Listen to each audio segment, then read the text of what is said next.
बाबा जी और हुजूर जी की प्यारी सात संगत जी, राधा स्वामी जी संगत जी, स्वागत है आपका आपके अपने YouTube चैनल जिसका नाम है सतगुरु सेवा सिमरन संगत जी। जैसा कि कल के वीडियो में बताया था, आज 23 नवंबर को बाबा जी कार दर्शन देंगे और साथ ही सवाल जवाब भी फरमाएंगे। ठीक वैसे ही हुआ। आज दिल्ली के भाटी में बाबा जी ने स्वयं संगत को दर्शन दिए और प्रश्न उत्तर का पूरा कार्यक्रम किया, क्योंकि उसी समय हुजूर जी पुराने पंडाल में बैठकर नामदान दे रहे थे। करीब 9:20 पर बाबा जी मंच पर पधारे। सबसे पहले लगभग आधे घंटे तक पाठी जी ने सत्संग सुनाया। उनके बाद दो मधुर भजन हुए और फिर सवाल जवाब का क्रम शुरू हुआ। आज के प्रश्नोत्तर में बाबा जी ने एक बीवी को बड़ी अनोखी सलाह दी। प्रेम से कहा कि सारा दिन सोती रहा करो, कर्म हल्के हो जाएंगे। यह बात क्या थी, क्यों कही गई और इसका भाव क्या है, इसकी पूरी कहानी हम आपको आगे विस्तार से बताएंगे। एक लड़के ने हाथ जोड़कर कहा, बाबा जी मेरी माँ मुझे बहुत डांटती हैं क्योंकि मुझे खाना बनाना नहीं आता। मेरे पापा तो कहते हैं कि इसकी तो जल्दी शादी करवा दो। यह सुनकर बाबा जी मुस्कुरा पड़े और हंसते हुए बोले, उल्टे कहकरी बुझा रहे हैं। बेटा, क्या तुम्हारी माँ तुम्हें एक अच्छा रसोइया बनाना चाहती है?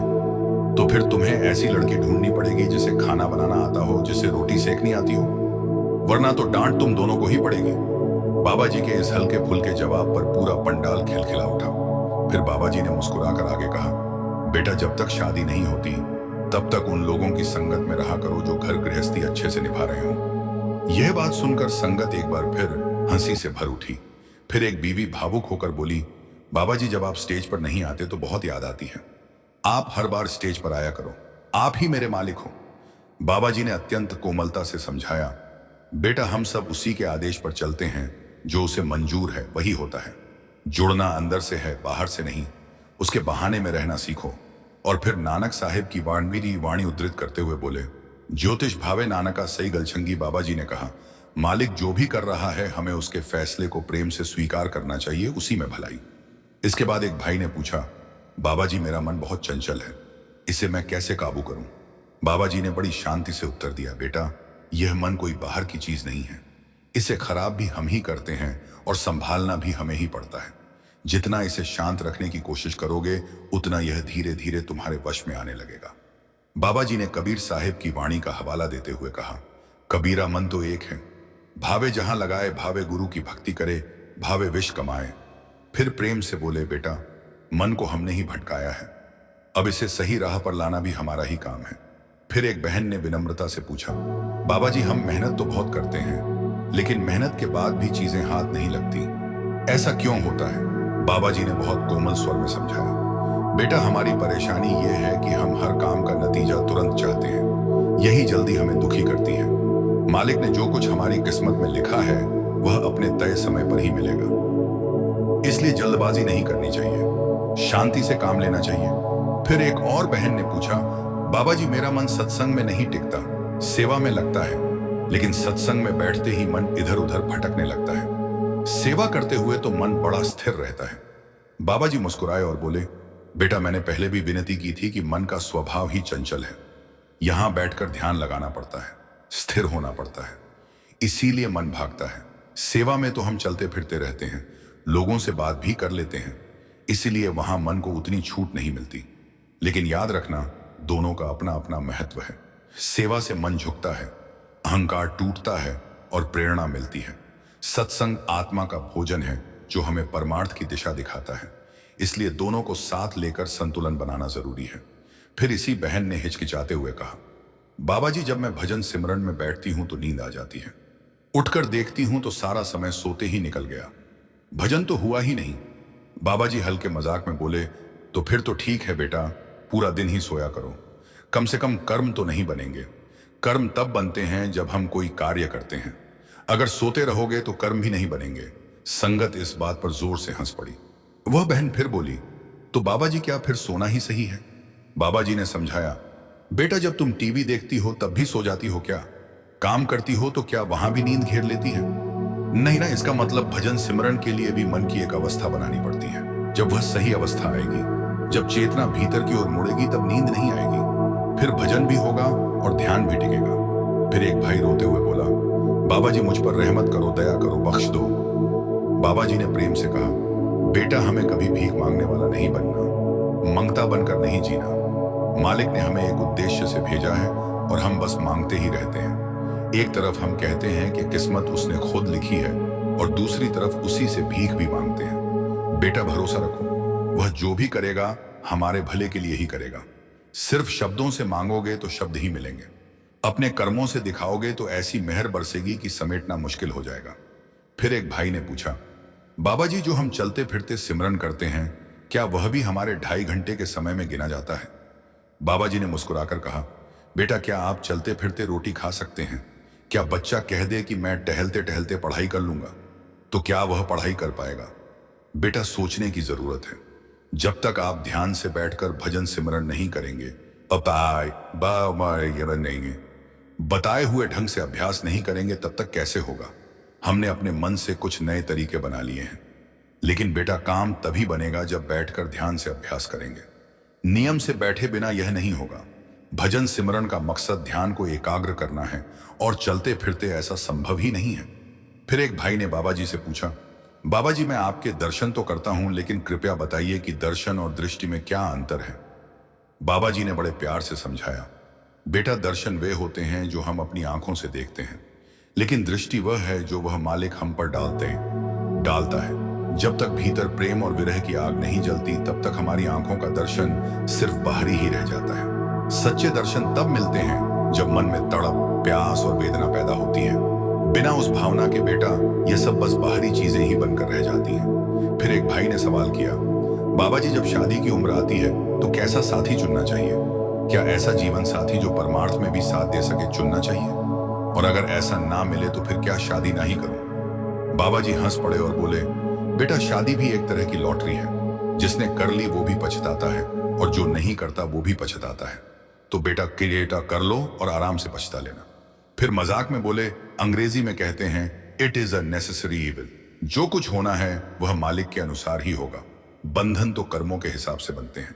तुम अपनी तरफ से नेक नियत रखो, बाकी मालिक जाने। इसके बाद एक लड़का बड़ा संकोच लेकर बोला, बाबा जी मेरी शादी पिछले 4 साल से रुकी पड़ी है। मुझे एक लड़की पसंद है और मैं भी उसे अच्छा लगता हूं, लेकिन घर वाले थोड़े खिलाफ हैं। बाबा जी मैं आपकी इजाजत से शादी करना चाहता हूं। आप बताइए मुझे उस लड़की से शादी करनी चाहिए या नहीं? आप मना कर दोगे तो मैं उससे शादी नहीं करूंगा। बाबा जी ने शांत भाव से कहा, बेटा शादी तो तुम्हें करनी है, मैं इसमें क्या सलाह दूं? तुम खुद सोच समझकर निर्णय लो, मुझे क्यों फंसा रहे हो? यह सुनते ही सारी संगत बहुत हंसी थी, लेकिन लड़का जिद पर अड़ा रहा। नहीं बाबा जी आप ही कहो, आपकी अनुमति होगी तभी करूंगा। तब बाबा जी ने मुस्कुराते हुए मजाक किया, भाई कोई ऐसी ढूंढ ले जो तुम्हें अच्छे से गुलाम बनाकर रखे। अब वह जमाना गया, यह कलयुग है, यहां सब कुछ उल्टा हो रहा है। पहले तो मर्दों ने बहुत मौजें कर ली, अब बहनों की बारी है। यह सुनकर सारी संगत हंसी से लोटपोट हो गई, लेकिन वह लड़का फिर भी अपनी बात पर टिका रहा और बार बार वही प्रश्न दोहराता रहा। आखिर में बाबा जी ने फिर समझाया, बेटा मालिक ने सबको विवेक दिया है, आप अपनी सोच समझ से ही फैसला करोगे तो बेहतर होगा। फिर एक बहन ने हाथ जोड़कर कहा, बाबा जी राधा स्वामी आपने मुझे बोलने का मौका दिया। और फिर बिना एक क्षण रुके वह बहन लगातार बोलती ही चली गई। बाबा जी बड़े धैर्य से उन्हें देख रहे थे, मानो इंतजार कर रहे हो कि वे कब रुके ताकि वह कुछ कह सके। लेकिन वह बहन रुकने का नाम ही नहीं ले रही थी। आखिर उसने खुद ही कहा, बाबा जी आप भी तो कुछ बोलिए। बाबा जी मुस्कुराए और बोले, बेटा आप चुप होंगी तभी मैं कुछ कह पाऊंगा। यह सुनते ही पूरी संगत ठहाकों से भर उठी। फिर वह बहन बोली, बाबा जी लोग कहते हैं मैं बहुत बोलती हूं, मेरे अंदर यह कमी है, मैं क्या करूं? बाबा जी ने हल्के फुल्के अंदाज में कहा, अरे नहीं बेटा आप कहां बोलती हैं, बिल्कुल नहीं बोलती। और संगत एक बार फिर हंसी से गूंज उठी। फिर बहन ने कहा, बाबा जी मुझे परमार्थ की शक्ति दें, मुझ पर मेहर करें। बाबा जी ने पूछा, तो आप सत्संग क्यों नहीं करते? यह सुनकर फिर पंडाल में हंसी की लहर दौड़ गई। बहन जी ने जोश से कहा, आप कहेंगे तो आज से ही सत्संग शुरू कर दूंगी। अगर आप चाहे तो आपके बराबर बैठकर सत्संग भी कर दूं। आप इजाजत दे दो एक बार। संगत हंसते हंसते लौटपोट हो गई। बाबा जी ने मुस्कुराते हुए पूछा, बेटा आप दान पुण्य भी करती हैं? वह बहन बोली, हाँ जी बाबा जी करती हूं। तो बाबा जी ने हंसते हुए बहुत मजाकिया अंदाज में कहा कि बीवियों को चुप रहने का दान देना चाहिए। जैसे ही बाबा जी ने यह बात कही, पूरा पंडाल ठाकों से भर गया। हंसी रुक ही नहीं रही थी, लेकिन उस बहन का उत्साह कम नहीं हुआ। वह फिर भी बोलती रही। वह बोली, बाबा जी, आप ही तो कहते हो कि दान कभी बताना नहीं चाहिए। एक हाथ दे तो दूसरे को भी खबर ना लगे। यह सुनकर संगत और जोर से हंसने लगी। आखिर में बाबा जी ने खुद राधा स्वामी कहकर उनकी बात को वहीं खत्म करवाया और पूरा माहौल हंसी और मुस्कुराहट से गूंज उठा। संगत जी, अभी और भी सवाल जवाब इस वीडियो में बाकी हैं, लेकिन एक सेकंड के लिए सवाल जवाब रोक कर आपसे विनती करते हैं। अगर आपको आपके अपने YouTube चैनल जिसका नाम है सतगुरु सेवा सिमरन के यह सवाल जवाब अच्छे लग रहे हैं तो कमेंट जरूर कीजिए। आइए अब आगे के सवाल जवाब सुनते हैं। फिर एक लड़की ने सवाल किया, बाबा जी, मैंने तो हर रिश्ते में अपना सब कुछ लगा दिया। जितना निभा सकती थी मैंने निभाया, उससे भी ज्यादा। फिर भी लोग मुझे छोड़कर चले गए। अब घर वाले चाहते हैं कि मैं शादी कर लूं, पर मेरे भीतर एक डर बैठ गया है। क्या पता मेरा जीवन साथी भी एक दिन मुझे अकेला छोड़ जाए। इसी डर की वजह से मैं शादी के बारे में सोच भी नहीं पाती। बाबा जी ने बड़ी शांति से समझाया, बेटा, नेगेटिव सोच इंसान को आगे नहीं बढ़ाती। यह हमें आगे ले जाने के बजाय वहीं रोक देती है, बल्कि पीछे धकेल देती है। इसीलिए अपनी सोच को बदलो। अच्छी नीयत और सकारात्मक मन के साथ ठंडे दिमाग से सोचकर ही शादी का निर्णय लो। फिर एक बहन ने बाबा जी से चिंता के बारे में पूछा, बाबा जी, इंसान अपने आप को डर और फिक्र से कैसे बचाए? मन को शांत कैसे रखें? मन को स्थिर कैसे करें? बाबा जी ने बेहद सरल ढंग से समझाया, बेटा, इंसान पैदा ही हुआ है भविष्य की चिंता करने के लिए। आज को जीने के बजाय वह हमेशा कल की सोच में उलझ जाता है और इसी चक्कर में अपना वर्तमान भी खराब कर बैठता है। याद रखो, जो होना है वह तो हम चिंता करें या ना करें फिर भी होकर रहेगा।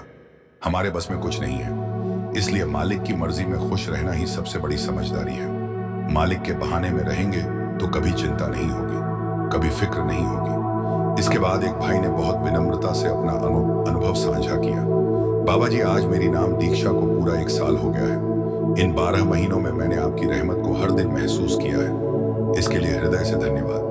पर एक बात पूछनी थी। परमार्थ की एक किताब में लिखा था कि निरंतर अभ्यास करने वाला एक दिन एक किले तक पहुंच जाता है और उसका शासक बन जाता है। इसका क्या संकेत है? बाबा जी ने मुस्कुराते हुए उत्तर दिया, बेटा, उस किले का नाम है मन। उस किले तक पहुंचना परमार्थ की यात्रा का एक अनोखा पड़ाव है। वहां जाकर साधक ऐसी अवस्था में पहुंचता है जहां अब मन उसे घसीटता नहीं है, बल्कि वह स्वयं अपने मन पर अधिकार पा लेता है।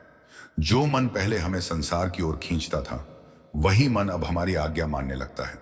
यही वह क्षण है जब इंसान अपने भीतर के सच्चे शासक के रूप में जाग उठता है, जब वह मन का दास नहीं रहता बल्कि मन उसका सेवक बन जाता है। इसके बाद एक और भाई ने थोड़ा झिंझकते हुए पूछा, बाबा जी, क्या मेरी आवाज आप तक साफ पहुंच रही है? बाबा जी ने उसी सहजता से मुस्कुराकर कहा, हाँ बेटा, बिल्कुल साफ सुनाई दे रही है। बिना झिझक अपनी बात कहो। वह भाई कुछ भावुक सा हो गया और बोला, बाबा जी, पहले जब मैं भजन सिमरन करता था तो ऐसा लगता था जैसे आप मेरे पास ही मौजूद हो। आपकी उपस्थिति बिल्कुल महसूस होती थी, लेकिन अब वह एहसास नहीं आता जैसे आप दूर हो गए हो। क्या मेरी भक्ति में कोई कमी रह गई है? बाबा जी ने बहुत प्यार भरे अंदाज में समझाया, बेटा, तुम चाहते हो कि हर बार भजन सिमरन में बैठते ही कोई अनुभव हो, दर्शन हो या कोई खास भावना जागे, लेकिन ऐसा होना हमारे बस में नहीं होता। हमारा काम सिर्फ मालिक का नाम लेना है, सच्चे मन से, लगन से। कब क्या दिखाना है, कब क्या एहसास देना है, यह ऊपर की मौज पर निर्भर है। अगर तुम हर बार यह सोचकर बैठोगे कि आज कुछ होगा तो ध्यान वहीं अटक जाएगा, और जब मन केंद्रित ही नहीं होगा तो अनुभव कैसे मिलेगा?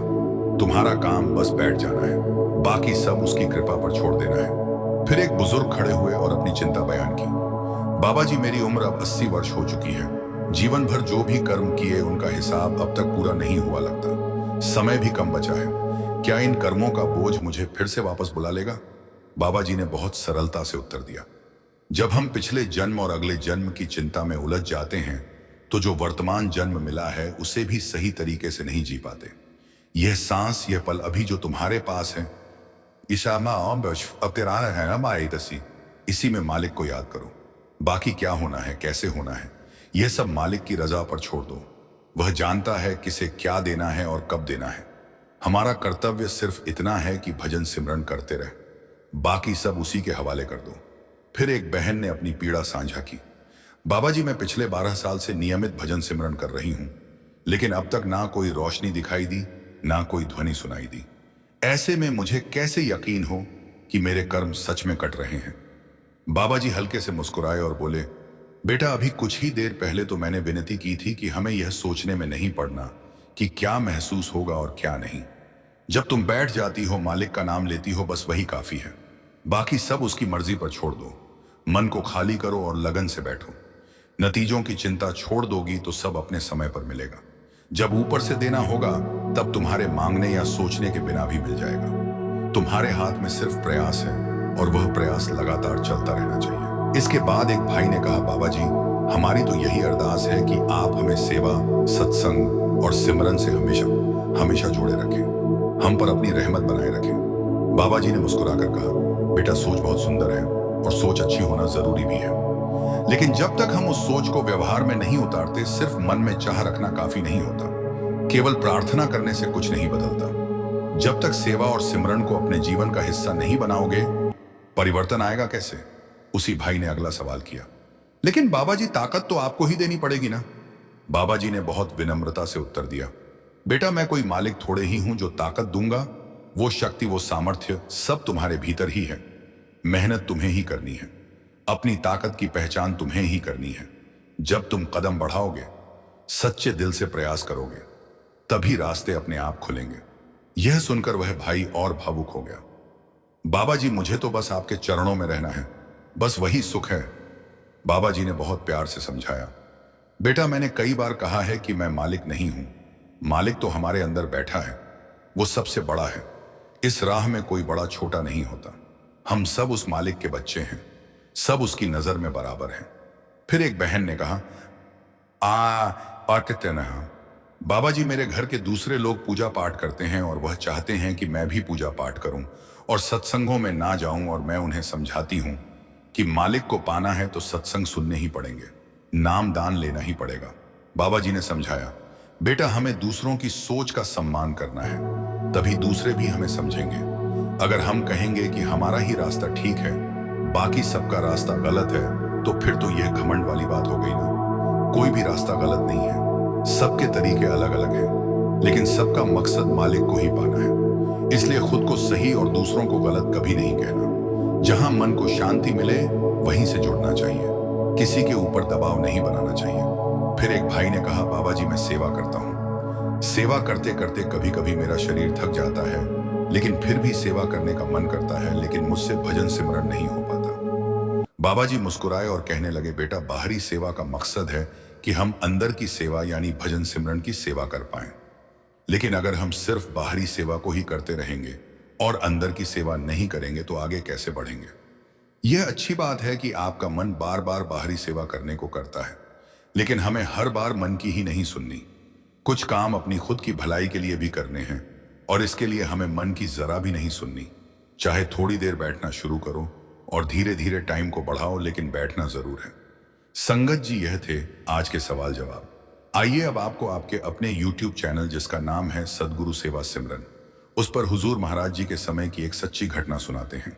जब हुजूर जी ने एक सेवादार की बेटी की जंत्री यानी कि कुंडली मंगवाई और कुंडली को पढ़ा भी था। यह घटना उस द्वार की है जब हुजूर जी गद्दी पर विराजमान थे। उन्हीं दिनों डेरे में एक अत्यंत समर्पित सेवादार हुआ करता था। उसका नाम था बलवान सिंह। बलवान सिंह एक ऐसा समर्पित सेवादार था कि कोई भी निर्णय बिना हजूर जी की सहमति के उठाना उन्हें स्वीकार नहीं था। उनकी पूरी जिंदगी जैसे गुरु चरणों में अर्पित थी। उस दिन बलवान सिंह अपनी पत्नी के साथ डेरा पहुंचे। डेरा शांत था, वातावरण में एक अद्भुत स्थिरता थी।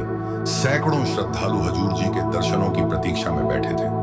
कुछ समय बाद जब हुजूर जी ध्यान से बाहर आए तो दोनों हाथ जोड़कर संगत को नमस्कार किया और सहजता से आकर बैठ गए। जैसे ही हुजूर जी विराजे, लोग अपने अपने प्रश्न उनके चरणों में रखने लगे। किसी को व्यापार की उलझन थी, किसी को मन की शांति चाहिए थी।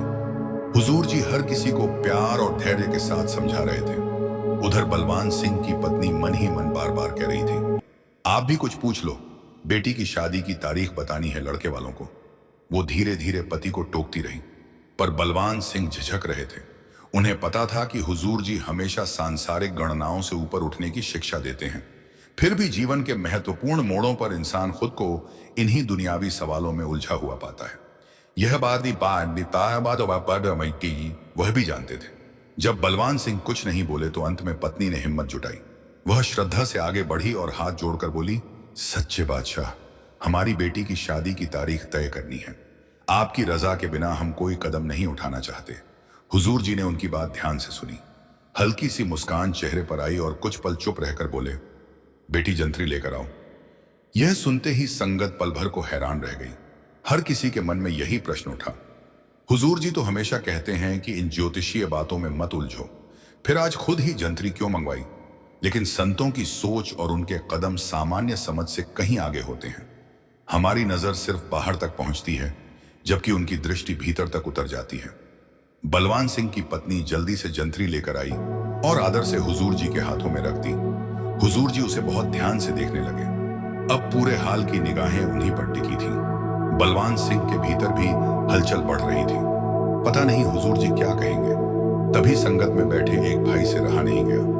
वह खड़ा हुआ और बोला, महाराज जी, आप तो हमेशा कहते हैं कि पंचांग और कुंडलियों में मत फंसो, फिर आज आप स्वयं जंतरी देख रहे हैं। हुजूर जी ने बड़ी शांति से उसकी ओर देखा और कोमल स्वर में कहा, मैं यह जंतरी इसलिए देख रहा हूं कि इसमें जिन तारीखों को अशुभ लिखा गया है, उन्हीं में से किसी एक दिन को मैं तुम्हारी बेटी की शादी के लिए तय कर सकूं। यह सुनते ही पूरा हाल एकदम शांत हो गया। किसी ने भी ऐसा उत्तर सोचकर नहीं रखा था। सबके चेहरों पर आश्चर्य साफ दिखाई दे रहा था। हुजूर जी खुद ही अशुभ दिन क्यों चुन रहे हैं? उसी भाई ने फिर हिम्मत करके पूछा, हुजूर जी, यह बात हमारी समझ से बाहर है, जरा खुलकर समझा दीजिए। हुजूर जी ने स्नेह भरी मुस्कान के साथ समझाया, भाई, मैंने इस जंतरी में कितना भी खोजा पर मुझे एक भी दिन अशुभ नहीं मिला। तुम ही बताओ, जिस समय को परमात्मा ने बनाया है वह कैसे अशुभ हो सकता है? दिन, तारीख, घड़ी जिस मालिक की रचना है उसमें अशुभता कैसे आ सकती है? फिर हुजूर जी ने एक बहुत महत्वपूर्ण बात समझाई। हम कितनी बार कहते हैं कि बाहरी गणनाओं, पंचांग, नक्षत्र, मुहूर्त, इनमें मत पड़ो, लेकिन फिर भी इंसान बार बार इन्हीं में फंस जाता है। जब कोई मुश्किल सामने आती है तो हम तुरंत समय को दोष दे देते हैं। कभी कहते हैं आज का दिन भारी था, कभी कहते हैं गलत घड़ी में काम शुरू कर दिया, लेकिन इतना सब कहते हुए भी हम अपने कर्मों की तरफ कभी नजर नहीं डालते। बुरा तो कोई समय नहीं होता, कर्म बुरे होते हैं, और जब वे कर्म फल बनकर सामने आते हैं तो हम समय को कोसने लगते हैं। हुजूर जी ने आगे कहा, अगर हर पल मालिक ने बनाया है तो बताओ, उसका रचा हुआ कोई भी क्षण अशुभ कैसे हो सकता है? क्या कोई पिता अपने ही बच्चे के लिए कभी बुरा समय बना सकता है? हुजूर जी की यह बातें सुनकर बलवान सिंह और उनकी पत्नी की आंखें भर आईं। दोनों को महसूस हुआ कि वह खुद ही भ्रमों में उलझे हुए थे। अकल तो हुजूर जी ने ही खोल दी। भावुक होकर बलवान सिंह ने वहीं बैठे बैठे अपनी बेटी की जंतरी फाड़ दी और उसे हुजूर जी के चरणों में रख दिया। उनका मन जैसे एकदम हल्का हो गया। फिर हुजूर जी ने पूरी संगत को समझाया, संगत जी, माई आज कोई गई उस दुग्गज जी, हम बार बार यही बताते हैं, मालिक पर भरोसा रखो। वह कभी अपने बच्चों के साथ गलत नहीं करता। जो कुछ होता है वह हमारे ही कर्मों का हिसाब होता है, लेकिन हम दोष घड़ी, तारीख, वार और नक्षत्र पर डाल देते हैं। यहीं से हमारी रूहानी कमजोरी शुरू होती है। असल बात यह है कि जो भी हमारे जीवन में हो रहा है वह हमारे अपने ही किए का परिणाम है। समय को बुरा कहने से कुछ नहीं बदलता। सही मार्ग यह है कि हम शुक्राना करें और मालिक की रजा में रहकर आगे बढ़ें। अंत में हुजूर जी ने कहा, जिस समय को एक इंसान बुरा मान लेता है वही समय किसी दूसरे इंसान के लिए नेमत बन जाता है, तो दोष समय का नहीं, कर्मों का होता है। संगत जी, अब आपसे एक विनती करते हैं, कमेंट में एक बार राधा स्वामी जरूर लिखें और हमारे चैनल जिसका नाम है सदगुरु सेवा सिमरन को सब्सक्राइब जरूर कीजिए। राधा।